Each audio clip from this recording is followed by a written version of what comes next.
আজকে যদি বাটলারের জায়গায় হাভিয়ার কাবরেরা থাকতেন, রূপনাথ জায়গায় কি মিলিকে খেলাতেন, কি মনে হয়?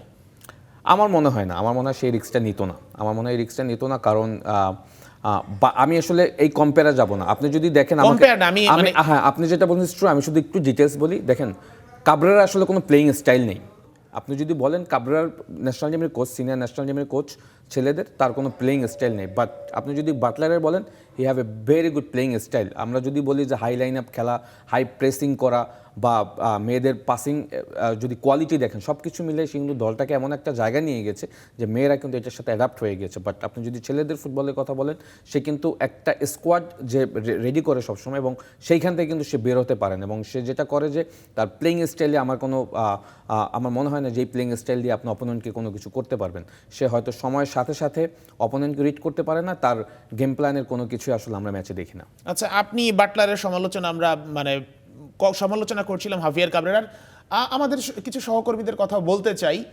যখন এটা দর্শকরাও খেয়াল করে দেখবেন নিশ্চয়ই, যখন হাভিয়ার কাবরেরা কিংবা যখন আমাদের কোচরা, বিশেষ করে পিটার বাটলার, যখন তার হাইলাইন ডিফেন্স নিয়ে খেলেন, এবং দর্শকরা সেটা খেয়াল করেছেন, আমাদের অনেক সহকর্মীও তাকে কিন্তু যেসব ম্যাচে ফল করেন সেসব ম্যাচে তাকে নিয়ে প্রশ্ন তোলা হয়, আপনি আর কতদিন হাইলাইন ডিফেন্সে খেলবেন, আপনার ট্যাকটিক্স এক্সপোজ হয়ে গেছে, এই ধরনের প্রশ্ন কিন্তু আসে।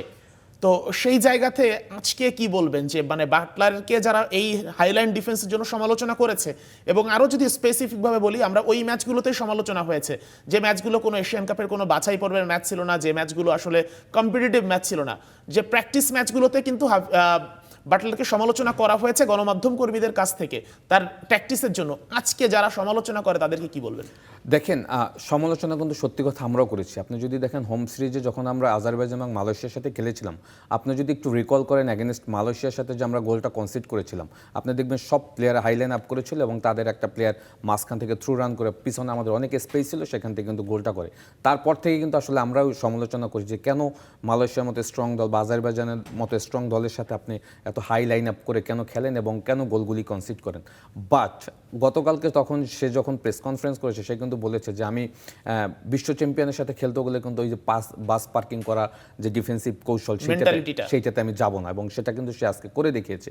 সুতরাং আমি যেটা বললাম যে পিটার বাটলার কিন্তু মেয়েদের টিমের একটা প্লেয়িং স্টাইল তৈরি করেছে, হ্যাঁ, তো সেইটাকে কিন্তু আমাদের সমর্থন দিতে হবে। এবং ডে বাই ডে কিন্তু এই দলটাই কিন্তু সেই প্লেয়িং স্টাইলটা কিন্তু রপ্ত করে ফেলেছে, এবং যার কারণে চায়নার মতো ডিফেন্ডিং চ্যাম্পিয়নের অ্যাগেনস্টে আপনি ফার্স্ট হাফে 2 গোল কনসিড করে সেকেন্ড হাফে পুরোটাই কিন্তু আপনি একদম আটকে দিয়েছেন। এবং সেকেন্ড হাফে বল পজিশন, অ্যাটাক, দুইটাতেই কিন্তু এবং মিডফিল্ডে কিন্তু বেশ ভালো ডমিনেট করেছে আমাদের দলে মেয়েরা, এটা বলতেই হবে। এটার অন্যতম কারণ হলো 3 সেন্টার ব্যাক নিয়ে যখন আপনি খেলবেন, তখন মিডফিল্ডে কিন্তু প্লেয়ারদের সংখ্যা বেশি থাকে, এবং সেটা কিন্তু সে করে দেখিয়েছে। সুতরাং পিটার বাটলারকে সম্পর্কে আপনি যত আলোচনা সমালোচনাই করেন না কেন, সে মাঠের ফুটবলটা খেলে দেখেই কিন্তু সেটা একটা তার জবাবটা সে দিয়ে দেয়।